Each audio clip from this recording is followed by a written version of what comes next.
पेठवडगावच्या नगराध्यक्षा सौ विद्याताई गुलाबराव पोळ यांच्या कामाचा धडाका.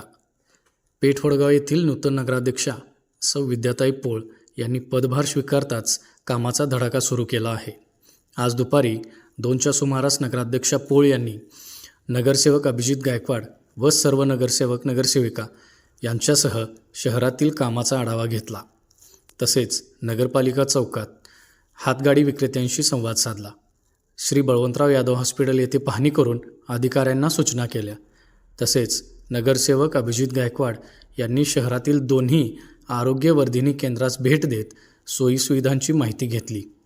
रेबीज लसीकरणाचा सर्वात महत्त्वाचा मुद्दा घेऊन त्यासंदर्भात पाठपुरावा करून ही लस पेठवडगावमध्ये मोफत उपलब्ध व्हावी यासाठी आरोग्यमंत्री प्रकाश आंबेडकर यांची भेट घेणार असल्याचे त्यांनी सांगितले.